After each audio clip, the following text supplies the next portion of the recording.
Good morning from sunny Sydney. Here we have the good ship Just Magic sitting on her mooring.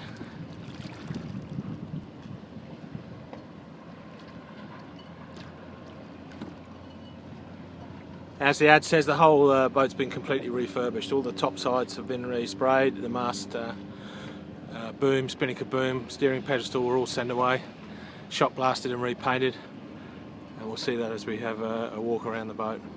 The big thing for me, the thing that makes this boat great, is the big pilot house, which gives lots of headroom, lots of visibility. It makes it a really livable boat. But under the water, it still has the fin keel and traditionally a sailing boat setup rather than a cruiser, and it does sail remarkably well for a boat that looks like a motor sailor. So looking at the back of the boat, the major thing here is the huge swim platform, which is a real plus, a real bonus. It has a foldable swim ladder on it, and that's the best way to board the boat, whether you're in a marina or even by tender. We just pull up to the back and hop over the back of the boat.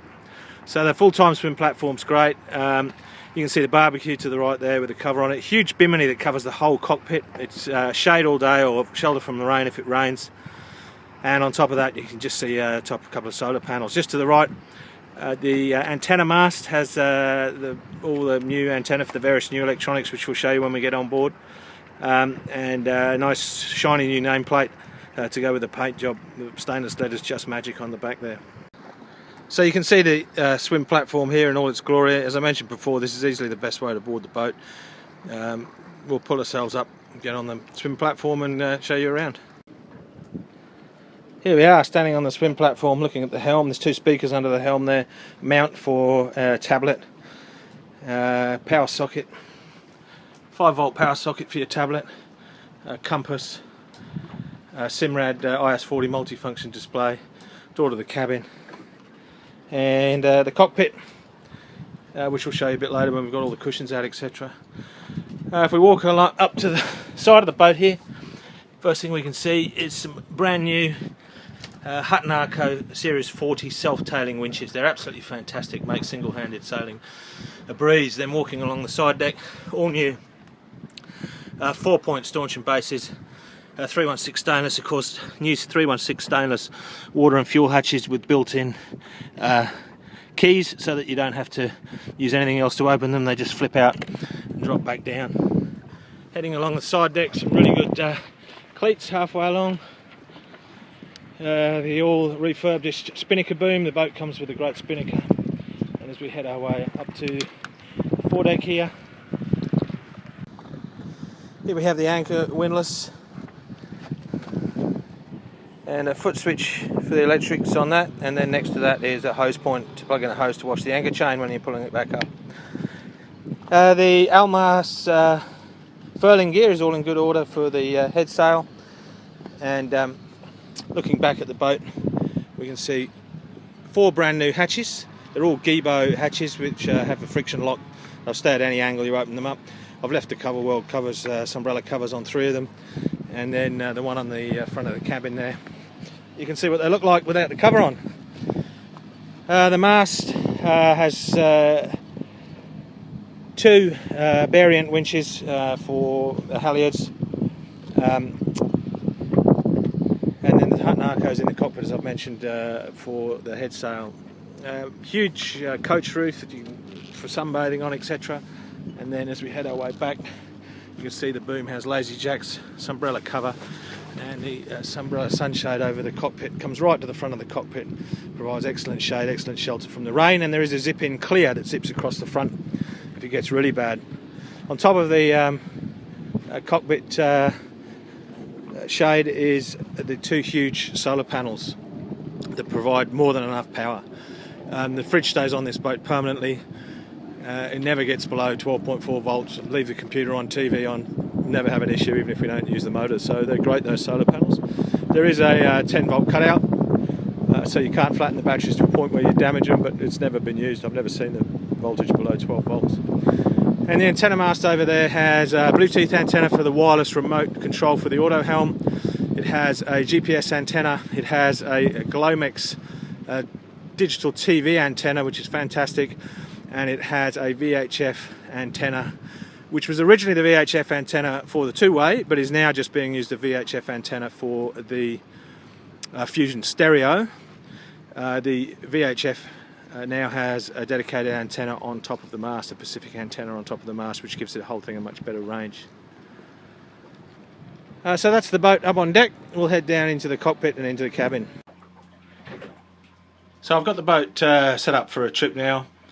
We have a young family, so there's a couple of things that you know, will reflect that, but nothing that couldn't be changed if you don't have a family. It's all very easy and flexible. The first thing to show you is that every door and window on the boat that opens has a made-to-measure mosquito screen or fly screen. So this window stays open nearly all the time for ventilation. You can see that's got its own fly screen. Even the cabin door here has its own made-to-measure fly screen. If we open that, and that comes off, no problem, it's just on elastic hinges. Opening out, looking out into the cockpit, in the back left-hand corner, 2 gas bottles, and there's also room there to store a can of petrol for the outboard motor. And over on the right hand side you can see a brand new Teleflex engine control for the Nanny diesel engine, the short power inlet, a hand bilge pump, and a saltwater outlet for a washdown for the cockpit. All new cockpit cushions, they're all covered in Sunbrella. You can see the teak table that fits onto the steering pedestal with a couple of supports there, and we have on the floor of the cockpit a huge play mat made to measure for the young fella to play on.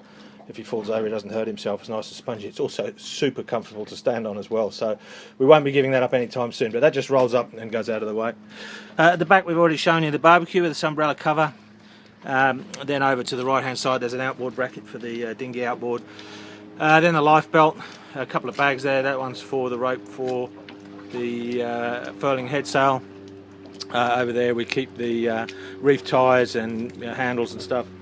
And then under the port side seat there's a huge locker here.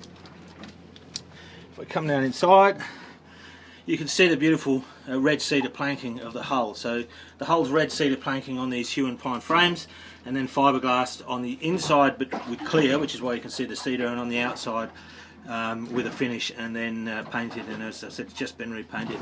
So in here we keep a scrubbing brush, a broom, we keep anchor bridle, we keep mooring lines, we've got half a dozen big fenders, all with toweling fender jackets to protect the new paint job, buckets, boat hook for getting the mooring, and kind of underneath the cockpit there's a fuel tank and a huge drawer that comes out with a hose and other fenders in as well. We keep a spare anchor with a line down here as an emergency anchor, and then there's all the steering gear down here with the linear drive acting on the quadrant. So that's a real blessing. Huge underfloor locker there. Then close that up. Coming out of the helm, as I showed you earlier, the helm is set up for a tablet, and that connects to the chart plotter inside, so everything on the chart plotter inside can be displayed on the tablet out here. 4 great drinks holders, nice big stainless steering wheel, wire steering down to a quadrant, really super light, lovely steering down to a quadrant down below, and then the auto helm acts on the quadrant, so if you lost a cable on the steering, which is pretty unlikely, but if you did, you'd be able to steer the boat completely with the auto helm, no problem at all. The Simrad multifunction instrument over there shows just about everything you want. You can close hauled meter depth, you name it, it's got the whole lot on there. And you can see the fly screen there, the removable fly screen for the cabin. As I mentioned before, there is a clear that zips in right across the front there. If the weather's really terrible, you can put that in. I never use it, to be honest, because if the weather's really driving that hard, it's hard to see through the clear, so you're better off just getting your coat on and standing out here. But it'd have to be really driving to get wet. This huge bimini runs right from the back of the cockpit right to the front. Also above you on the bimini is a removable mount for a mobile phone, and power there as well, a 5-volt socket for your USB socket if you want to put your phone up there. I have my phone up there just to get weather, tides, tide apps, sea breeze, that kind of stuff. All of that information's right in front of you when you need it.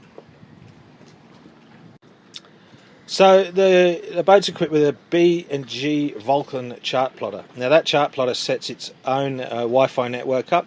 Your tablet connects to that, and therefore right in front of you at the helm here you can have all the information that's on the chart plotter right here on your tablet. So, and you can customise the pages to do whatever you want. So we've got here speed over ground, course over ground, depth, sea temperature, apparent wind angle, apparent wind speed, boat speed, voltage, and true wind speed. And you can change that to whatever you want.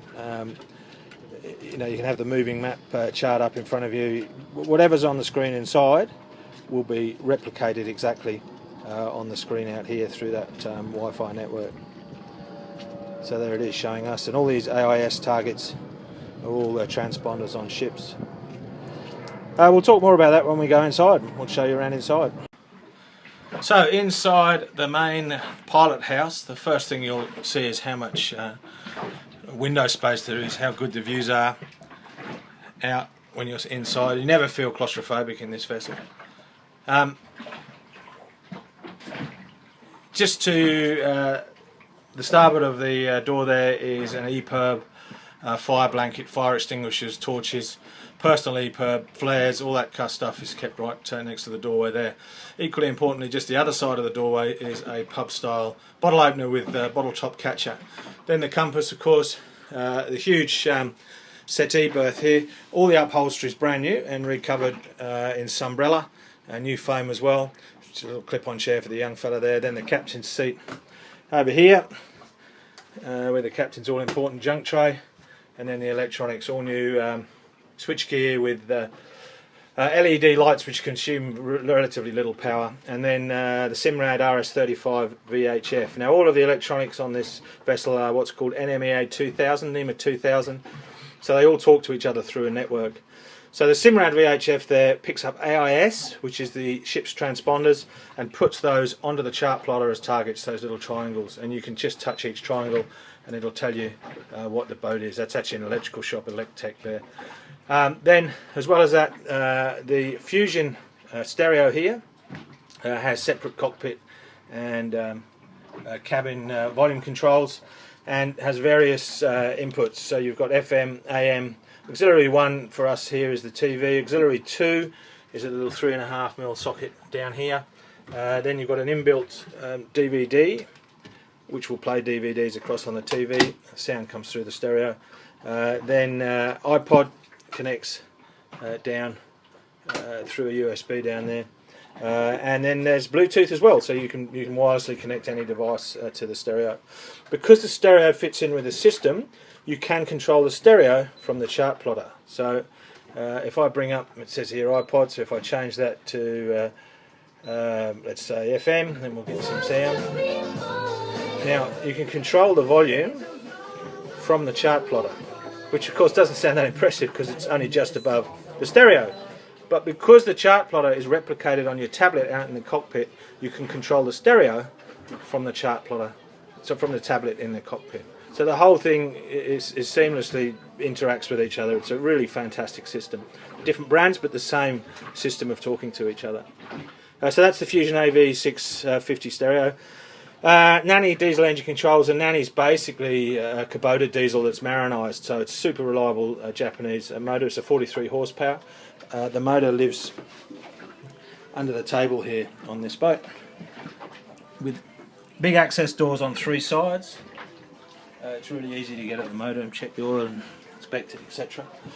So coming around the front, the Gibo hatch there with the friction hinge, so there's nothing to hold that up, it just stays there. You can adjust the friction, and you can see once again that has its own fly screen made to measure to go on there. Then coming around we have the flat screen TV, which is multifunction really. At the moment it's set up with OpenCPN, which is a navigation application, and you can see that quite clearly from the helm position. So you can actually look inside and see where you're navigating, as well as the chart plotter. It's just a secondary backup. And then, as well as that, you can obviously get the DVD from the DVD player, and it's currently connected to the computer, which has kids shows on, etc. Keep the young fella happy. So that's the computer connection. But the Glomex TV digital television antenna that's brand new is absolutely fantastic, and you can get something like 50 odd digital TV channels here on the boat, which we don't really watch that much, but it's great for keeping the young fellow entertained.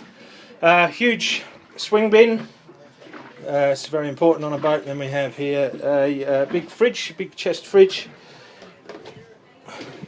which at the moment doesn't have much in except beer, all important beer. Then we have the sink, cooker on a gimbal with a lock, so you don't have to have it swinging around when you don't need it swinging around. Storage for all your plates.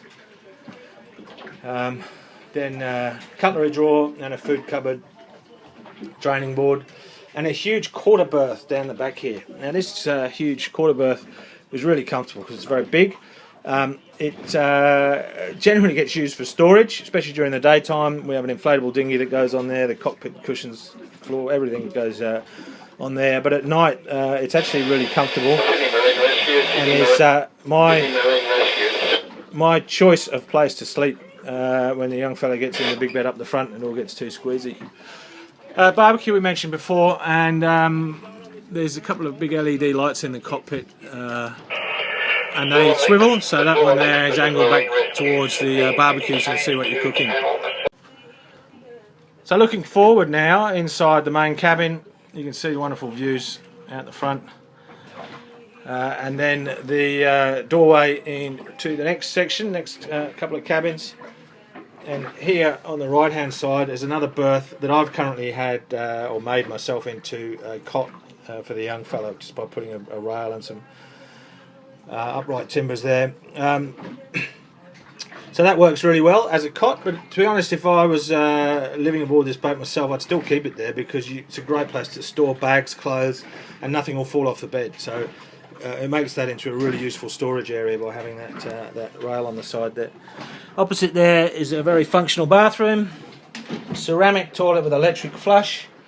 There's a shower, ceramic tiles, makes it into a real feel bathroom, and on the side there you can see the mosquito net that fits on the hatch.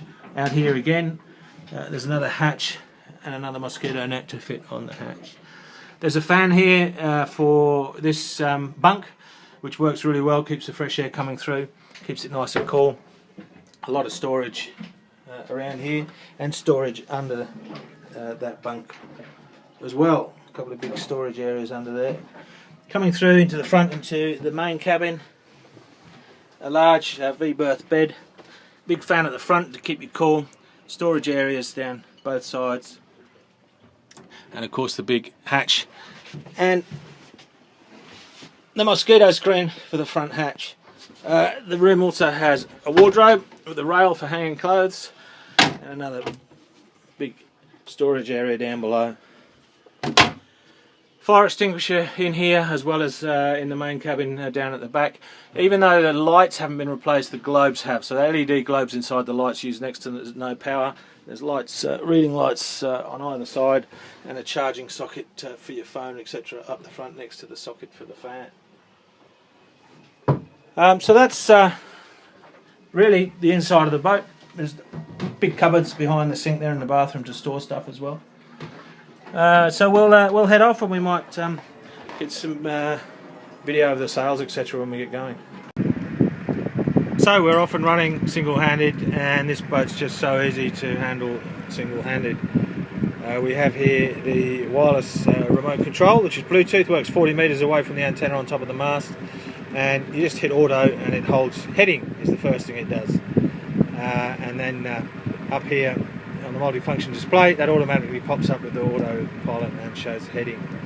So then I'm going to go up whilst it's in heading, and I'm going to take the cover off the mainsail, and then when I'm ready, I'm going to switch the mode into wind mode, and it'll hold the boat pointing into wind for me. And whilst it's pointing into wind, I can pull the sail up, all on my own, whilst the boat maintains it's truly into wind. And then once that's done, I'll head back down to the cockpit, disconnect it, and off I go sailing. It's just a fantastic process. The mainsail cover's now off, we're ready to go. I have a close hauled meter up on the IS-40, shows me where the wind's coming from. So I put the autopilot into standby. I I turn the boat round till the wind's on the nose.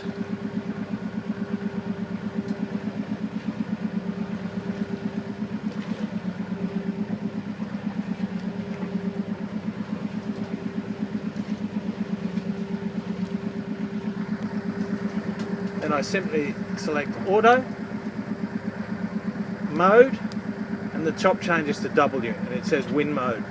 It says number 6 on the right, means it's 6 degrees off the wind. 7, 6, 5, 4, 3, 2, 1, 0. Now I'm heading into wind. I can go and pull the sail up. So pulling the head sails out, it's a real breeze, and then setting it up on the self-tailing winches.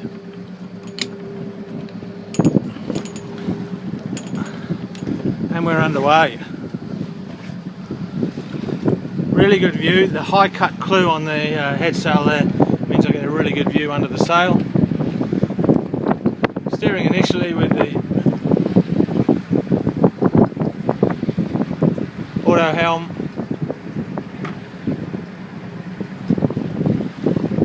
Then I can go down below, switch the motor off, and we're off. Too easy. So now the mainsail's up.